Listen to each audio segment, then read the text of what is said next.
देखो last class में आपने लगभग सारे जो भी मोमेंट ऑफ इनर्शिया थे, जो भी स्टैंडर्ड जो आपकी रिजिड बॉडीज थी, उनका आपने मोमेंट ऑफ इनर्शिया निकाल लिया था। रिंग का मोमेंट ऑफ इनर्शिया एक्सिस सबको पता है। रिंग का कौन सा परपेंडिकुलर प्लेन के और उसके सेंटर से पास होते हुए मोमेंट ऑफ इनर्शिया क्या आया था? mr²। डिस्क का क्या निकाला? Half mr²। सॉलिड सिलेंडर, अरे बेसिकली वो क्या थी, मोटी डिस्क की, तो हाफ mr² ही आया था उसका। फिर उसका होलोस्फेयर का, होलोस्फेयर 2/3 mr²। सॉलिड का 2/5 mr²। होलो कौन, वो बिल्कुल डिस्क ही था, उसको कंप्रेस कर देते हैं तो mr²/2। क्लियर है? और फिर रोड का भी किया था, रोड के भी कर लिए था एक दोनों। रोड का किया था, रोड का नहीं किया। चलो रोड का डिराइव करते हैं। Moment of inertia of rod,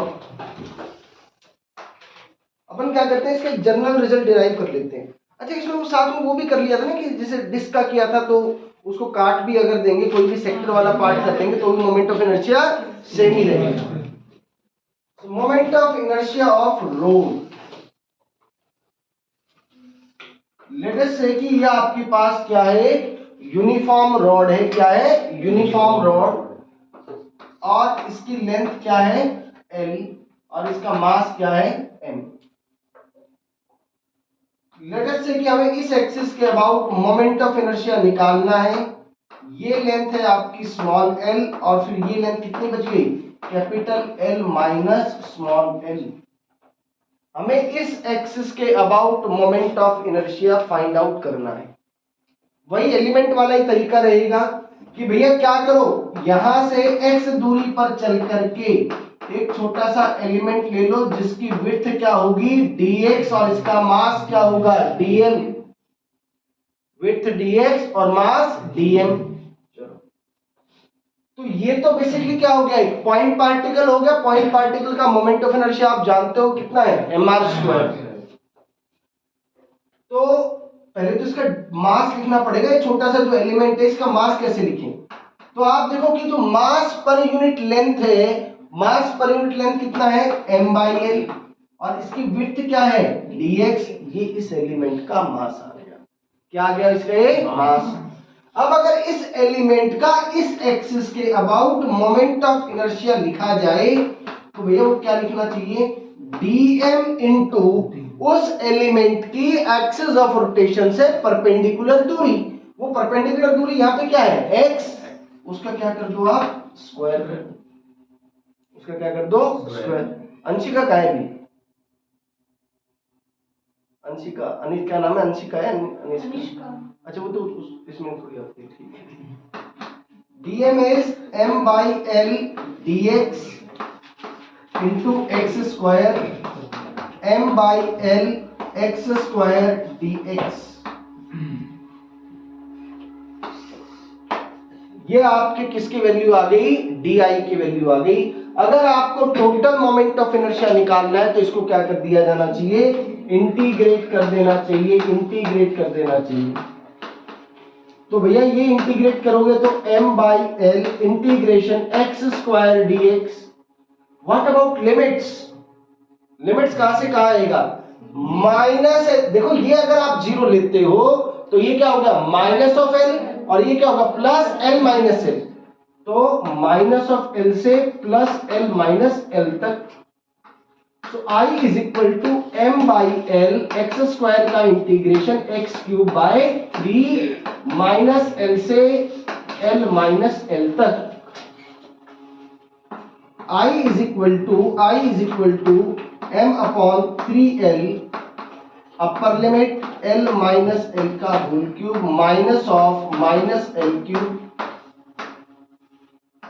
I is equal to m/3l, और भैया ये क्या आ जाएगा? l माइनस l का होल क्यूब, और ये क्या बनेगा? माइनस ऑफ l³, तो माइनस माइनस प्लस।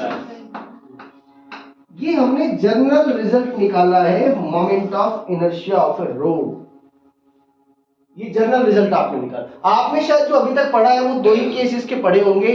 वो केस कौन सा, या तो परपेंडिकुलर बाइसेक्टर वाला या उसका एक एंड के अबाउट वाला। वो इसी रिजल्ट से डिराइव भी कर सकते हैं। देखो इसका स्पेशल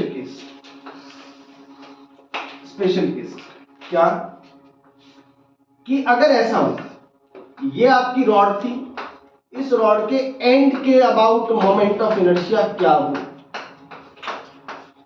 तो भैया अगर आप इस सिचुएशन को यहां से कंपेयर करो, तो भैया स्मॉल एल की वैल्यू किसके बराबर आनी चाहिए?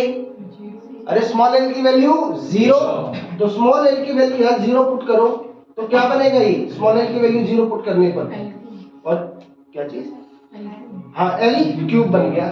तो ये आया I is equal to m/3l into l cube. So you will get the result 1/3ml square. आपने शायद यही रिजल्ट पढ़ा भी होगा।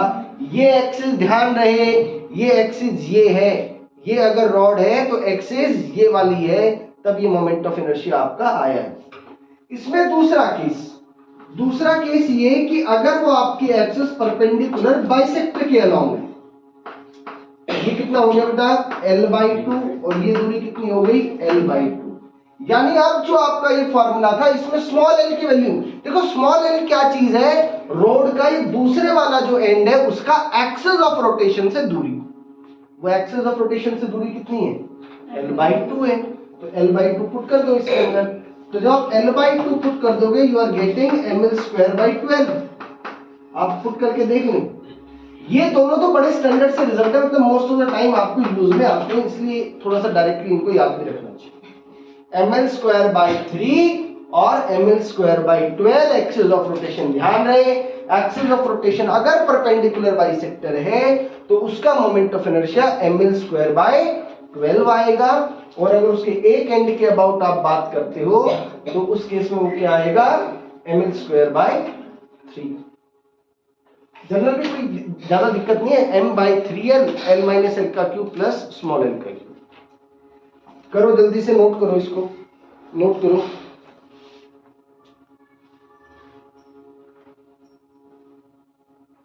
कर लिया भैया नोट? करो यार जल्दी से करो।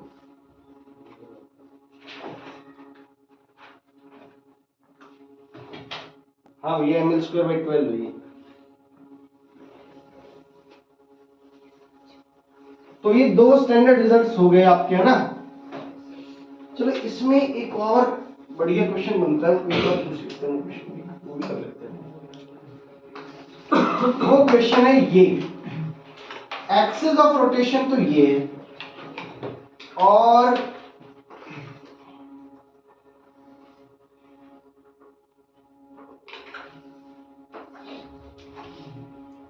ये आपकी रॉड है। ये रॉड है, लेटेस्ट से कि इसके साथ कितना एंगल बना रही है, थीटा, मास m और लेंथ l। इसका moment of inertia find out करना है इस एक्सिस के अबाउट।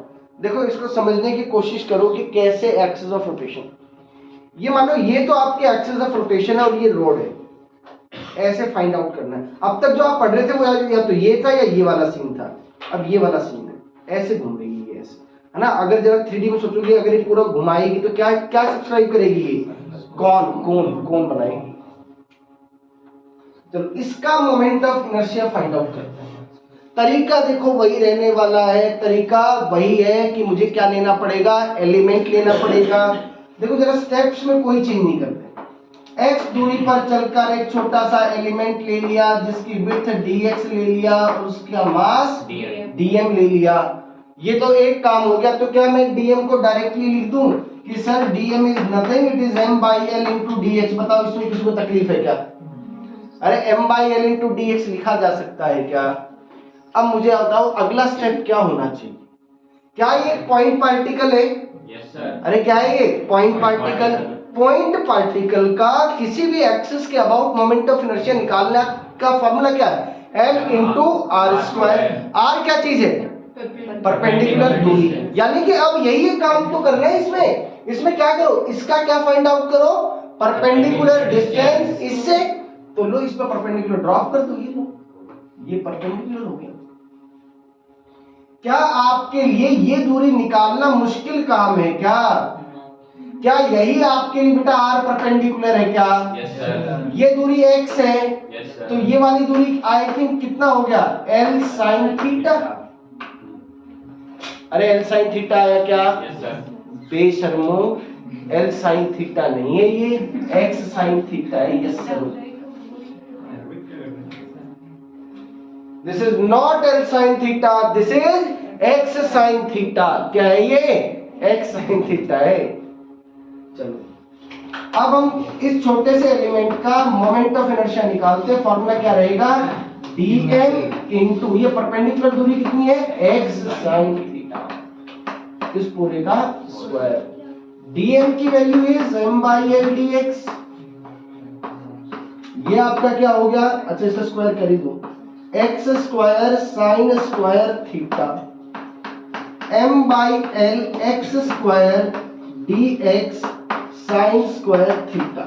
बस मुझे एक बात का जवाब दे दें आप लोग कि यहाँ पे ये जो थीटा है ये वेरिएबल है कि कांस्टेंट है? अरे फॉर ए गिवन कंडीशन ये तो फिक्स्ड है यार, ऐसे थोड़ी हो रहा होगा कि पहले 0 1 1 2 2। तो जिस टाइम पे मोमेंट ऑफ इनर्शिया निकलवा रहा है उस टाइम पे थीटा की वैल्यू क्या कर रखी है? फिक्स कर रखी है। It means this is also constant. अब मुझे टोटल मोमेंट ऑफ इनर्शिया निकालना है, तो उसके लिए इसको इंटीग्रेट करना पड़ेगा। जो भी कांस्टेंट है सब बाहर रखो, m/l sin square theta integration of x square dx। और सबको समझ में आ गया होगा लिमिट कहां से कहां जाएगी? 0 से l तक जाएगी। I इज इक्वल टू, जब आप इसको सॉल्व करेंगे you will get ml square by 3 sin square theta. ml square by 3 sin square theta. Theta की वैल्यू 90 होते क्या ml स्क्वायर बाई 3 आंसर आ जाएगा? देखो आप यहाँ पे थीटा की वैल्यू 90 पुट करो यार, क्या आ गया? ml square by 3। और 90 पुट करते कौन सा केस हो गया?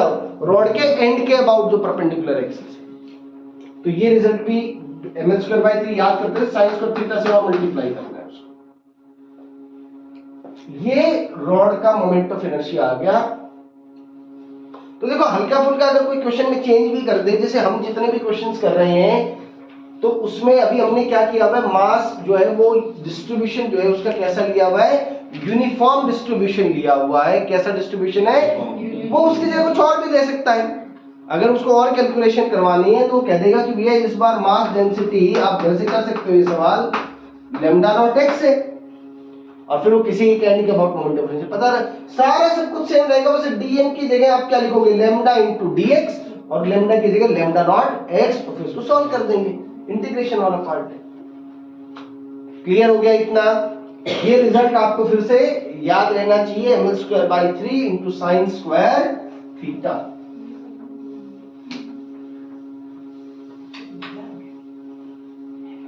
Next is moment of inertia of a rectangular sheet, of a rectangular sheet, rectangular sheet का moment of inertia।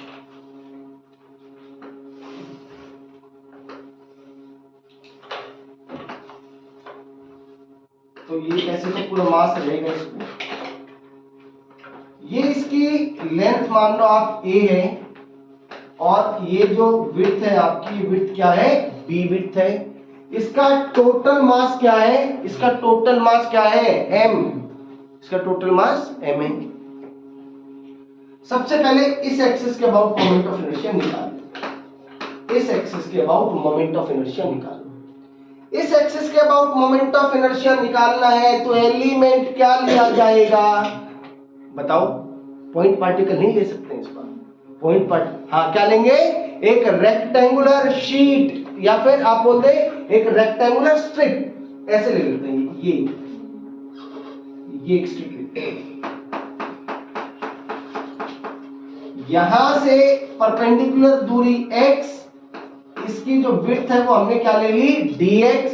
Late its mass be, let its mass be dm। Mass क्या हो गया? dm। ओके, तो मुझे एक बात बता दो आप कि यहाँ पे जो मास डिस्ट्रीब्यूटेड है, वो मास कैसे डिस्ट्रीब्यूटेड है? एरिया के अलोंग। अरे कैसे? एरिया के अलोंग। कैसे लिखा जाए? Sigma is equal to total mass m, और इसका एरिया कितना है? a into B. ये आपकी किसकी वैल्यू आ गई? सिग्मा की वैल्यू आ गई। अगर मुझे इसका मास चाहिए dm, तो मुझे क्या करना पड़ेगा? Sigma into area of the element, sigma into area of the element. आप मुझे क्या इस ये जो शेडेड जो पोर्शन है इसका एरिया बता सकते हैं? बोलो। अरे यार ये वाली जो लेंथ है वो लेंथ कितनी है? b, और ये जो विड्थ है ये विड्थ कितनी है? dx। तो एरिया कितना आया?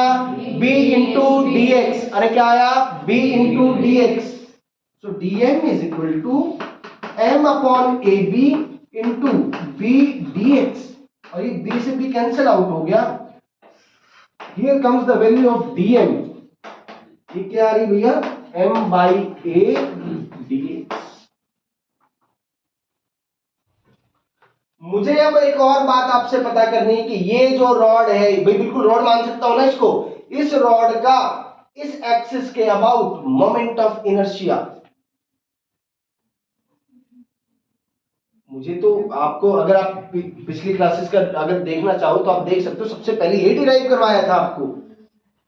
हमने कहा था कि इसका टोटल मास इनटू इससे परपेंडिकुलर दूरी, क्योंकि जितने भी एलिमेंट्स है सबसे इसकी दूरी क्या है? बराबर है ना यार। सिर्फ आपको इंटीग्रेट किसको करना है? मास को। तो क्या आएगा इसका? dm into X square. क्या आएगा? dm into X square. m is sorry m नहीं, di is equal to dm into X. पहले किया हुआ है, अगर आप पहले किया हुआ याद नहीं है तो फिर गड़बड़ है, इस चैप्टर में होगी गड़बड़ आपके साथ। di is equal to m by a dx, और ये X square. Total moment of inertia निकालने के लिए इसको इंटीग्रेट कर देना चाहिए।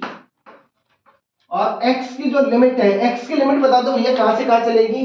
x यहां से शुरू होगा, यहां पे क्या है? 0, और यहां पे क्या है? a, 0 से लेकर a।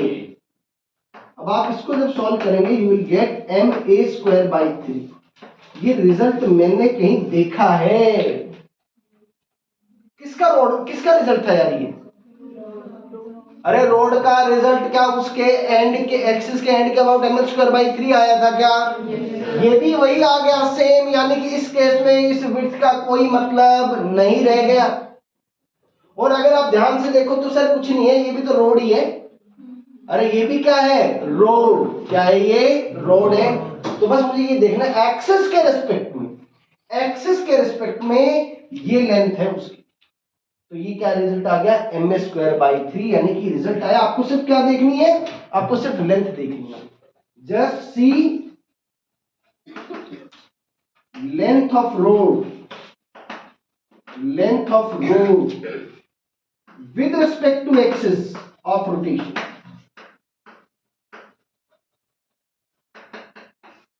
एक्सिस ऑफ रोटेशन के रिस्पेक्ट में सिर्फ क्या देखिए? लेंथ को देखिए। अच्छा, अगर मैं इसी सवाल को ऐसे कर दूं भैया,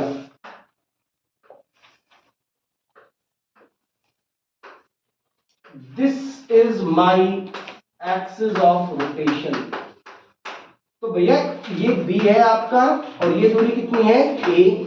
तो अब इस बार बताओ, क्या इस एक्सिस के रिस्पेक्ट में लेंथ ये रह गई क्या? अरे कितनी लेंथ रह गई? b। तो रिजल्ट क्या आएगा इसका? mb square by 3। बताओ क्या रिजल्ट आएगा? यानी कि सर आपको रेक्टेंगुलर शीट के केस में, रेक्टेंगुलर शीट के केस में आपको कोई अलग से डिराइव करने की जरूरत नहीं है। हम सिंपल इसको क्या ट्रीट करेंगे?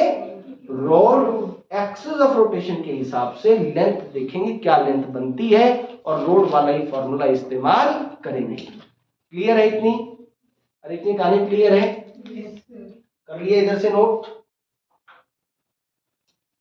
चलो अभी इसमें एक चीज, एक रिजल्ट और देखते हैं, शायद आप लोग खुद ही बता देंगे वो रिजल्ट।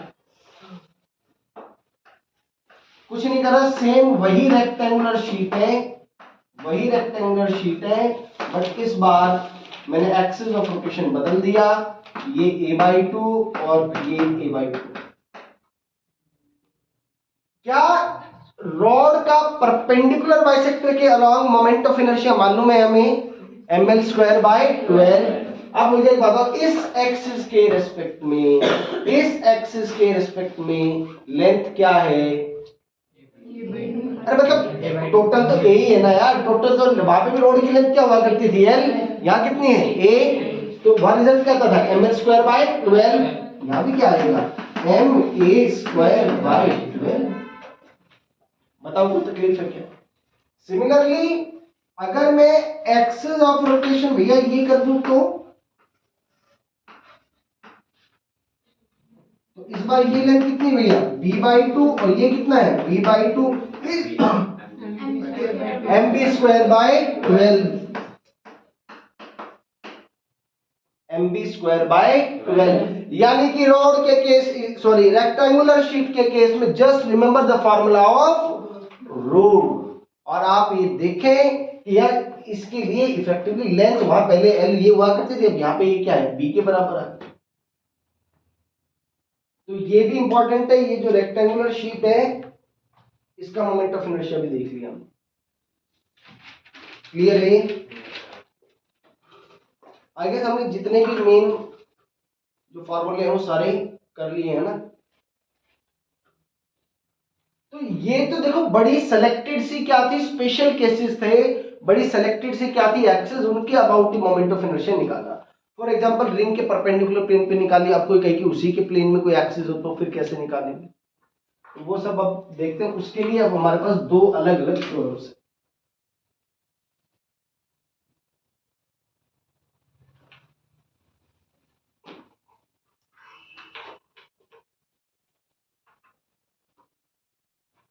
दो थ्योरम हम लोग पढ़ेंगे मोमेंट ऑफ इनर्शिया निकालने के लिए। एक थ्योरम रहेगी आपकी परपेंडिकुलर एक्सिस थ्योरम और दूसरी पैरेलल एक्सिस थ्योरम। सबसे पहले पढ़ते हैं कौन सी, perpendicular axis theorem. Perpendicular axis theorem, इस थ्योरम के विषय में जो सबसे इंपॉर्टेंट बात आपको याद रखनी है वो ये कि it is valid for planar bodies.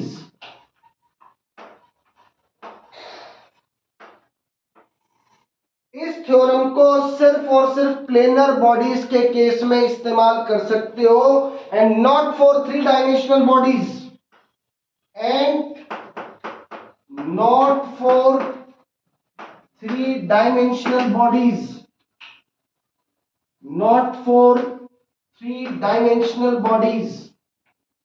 जो 3-dimensional bodies है उस केस में इसका इस्तेमाल नहीं कर सकते, ये सबसे इंपॉर्टेंट आपने ध्यान रखना।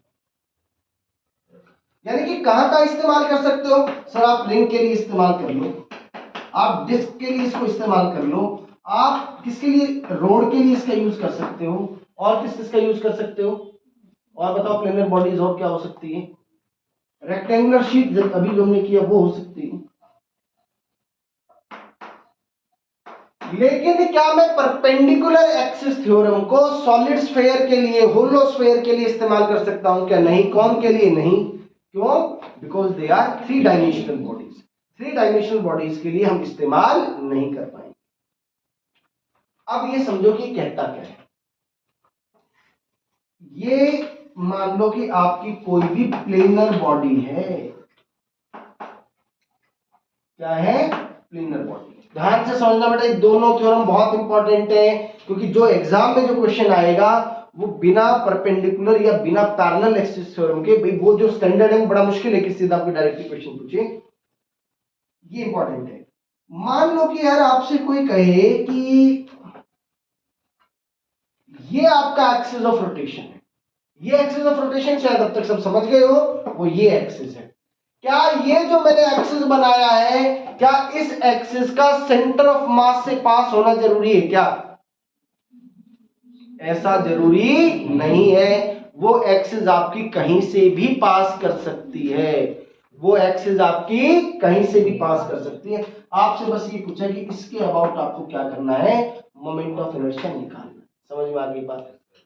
अब आपको इसके लिए क्या करना है, सबसे पहले स्टेप में आपको क्या करना है, you have to draw two perpendicular axis, draw two perpendicular axis passing through the point of axis of rotation, जो एक्सिस ऑफ रोटेशन का जो पॉइंट है वहां से दोनों पास करने चाहिए। यानी कि इसका मतलब पता क्या है कि जो दो आपने परपेंडिकुलर एक्सिस बनाए उनका पॉइंट ऑफ इंटरसेक्शन यही होना चाहिए, उन दोनों का पॉइंट ऑफ इंटरसेक्शन यही होना चाहिए। दिस शुड बी द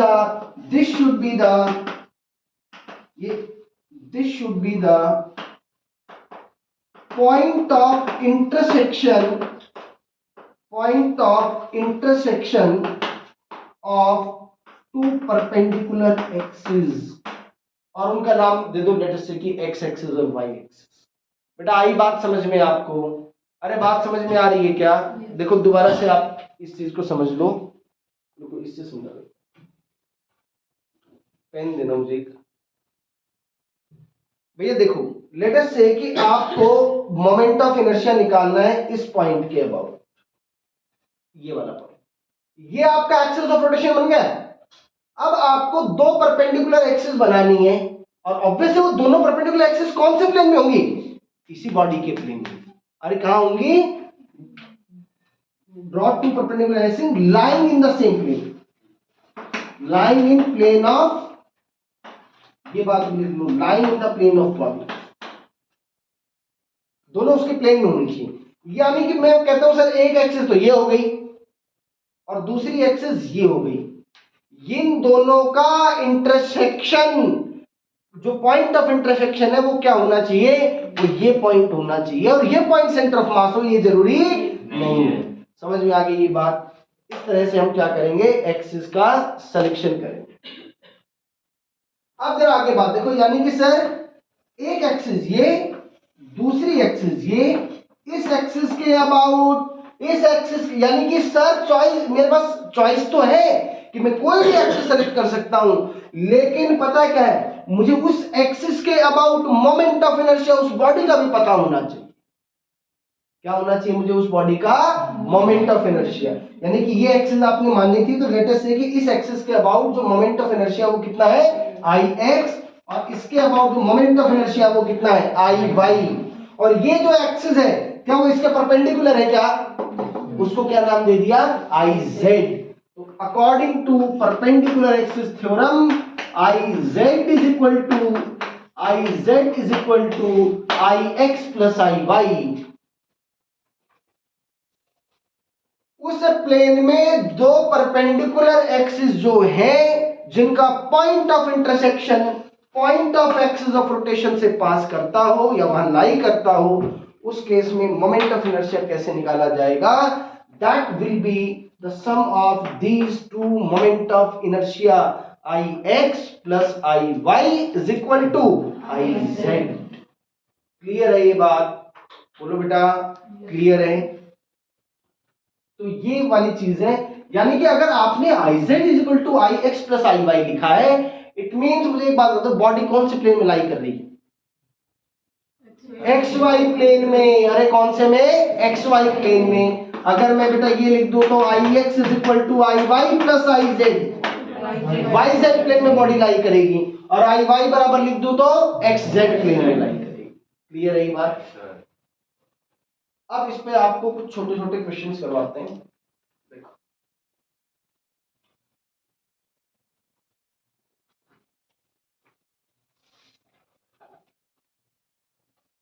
देखते हैं।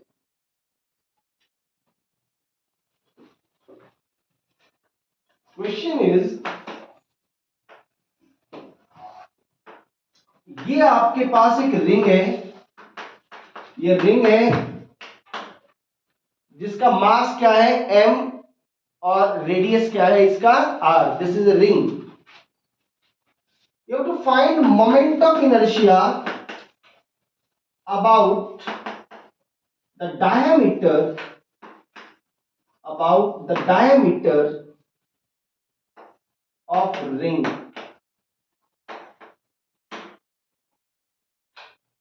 आपको रिंग के डायमीटर से कोई एक्सिस पास हो रही है, उस एक्सिस के अबाउट क्या बताना है, मोमेंट ऑफ इनर्शिया। भैया मुझे आप एक बात बताओ, क्या आपने रिंग के केस में मोमेंट ऑफ इनर्शिया निकाला है क्या? वो कौन सी एक्सिस हुआ करती थी? Perpendicular axis. अगर मैं गलत नहीं हूं तो शायद आपने इसके अबाउट मोमेंट ऑफ इनर्शिया निकाला था, ये वाली एक्सिस के अबाउट आपने मोमेंट ऑफ इनर्शिया निकाला था क्या? M R square. क्या आया था? M R square. ओके, तो यानी कि सर मुझे यहाँ पे पता क्या मालूम है, मुझे आई जेड मालूम है। आई जेड क्या है? एम आर स्क्वायर, ये तो मालूम है। तो दो परपेंडिकुलर एक्सिस बनाता हूं मैंने, एक एक्सिस तो ये बना दी और दूसरी एक्सिस ये बना दी। इसके about moment of inertia I X और इसके about moment of inertia I Y. क्या सिमेट्रिक? देखो तो मैंने इन दोनों एक्सिस का पॉइंट ऑफ इंटरसेक्शन यही लिया है। आप मुझे एक बात बताओ, क्या अगर मैं आपको ये बात कहूं कि सर जो मोमेंट ऑफ इनर्शिया इस बॉडी का एक्स एक्सिस के अबाउट आएगा वही मोमेंट ऑफ इनर्शिया वाई के, क्यों आएगा? सर सिमेट्री है। अरे क्या है? सिमेट्री है। अरे मैं कोई ये बना दूं, ये भी तो क्या है? डायमीटर। ये बनाओ तो भी क्या है? डायमीटर। यानी कि दोनों का मोमेंट ऑफ इनर्शिया मान लिया आपने आई है, और यही आपको पता भी लगाना है। तो भैया अकॉर्डिंग टू परपेंडिकुलर थ्योरम क्या इक्वेशन लिखी जाए? आई एक्स जमा आई वाई बराबर आई जेड। आई एक्स कितना है? आई वाई भी कितना है? आई, और आई जेड कितना है? M R square. So 2i is equal to mr square and I is equal to half mr square। ये क्या आ गया? Half mr square। सिमिलरली भैया बताइए, ये वाले क्वेश्चन समझ में आ गया क्या आपको? yes, sir। सच्ची बोल रहे हो कि झूठ? चलो तो फिर अब ये करो, डिस्क है जिसका मास m और रेडियस क्या है? r। आपको बताना है moment of inertia about an axis passing through diameter.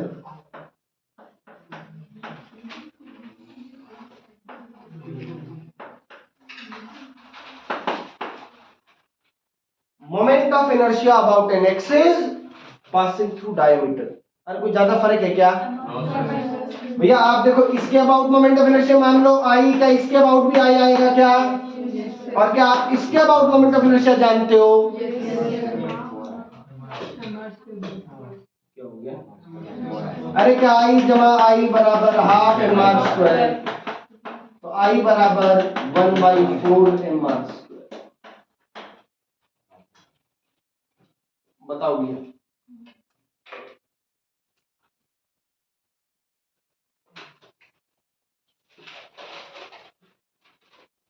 Ring के लिए कर लिया, डिस्क के लिए कर लो, उसके लिए और देखो। मुझे लगता है अब आप लोग कर पाओगे इसको। ये मान लिया लेंथ ए। अरे कर पाओगे कि नहीं कर पाओगे? अरे बताओ। अरे झूठी हाथ कर लो। हम तो कोशिश कर, पहले कहो कि हाँ कर लेंगे, कोशिश करो, नहीं होगी कोई बात नहीं, वैसा कौन सा होने वाला है भैया।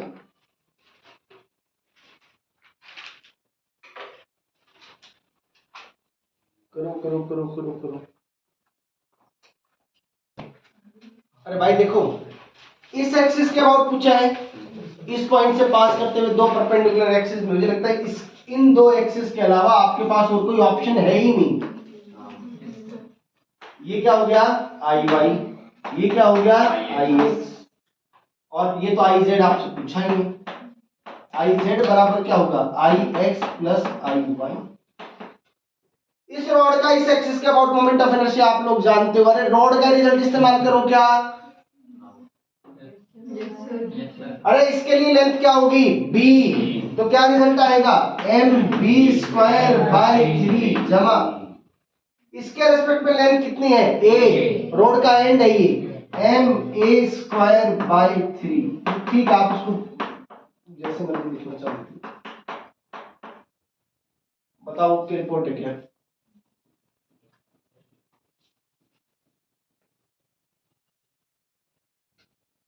तो एक क्वेश्चन और आप करेंगे, एक नहीं कई करेंगे।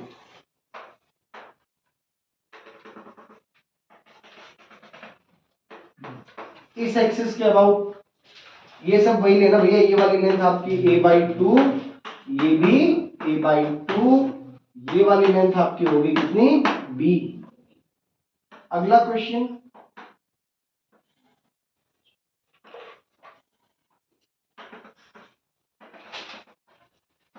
इसके अबाउट ये लेंथ होगी आपकी A/2, ये वाली A/2 और ये लेंथ B। इस एक्सिस के अबाउट ये दो क्वेश्चन करें, जल्दी से दो क्वेश्चंस करें।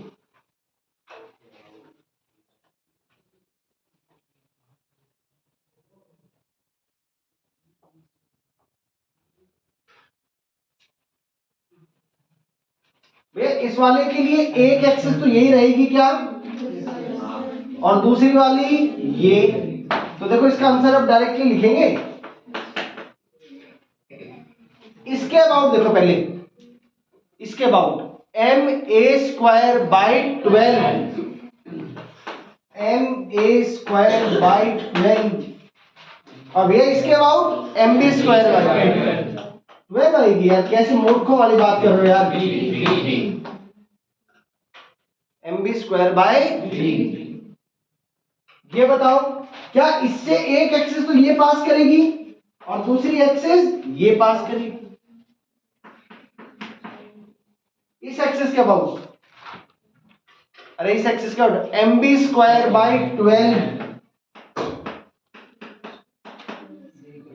अरे ठीक बात है, और इसके अबाउट क्या हो जाएगी, MA²/12।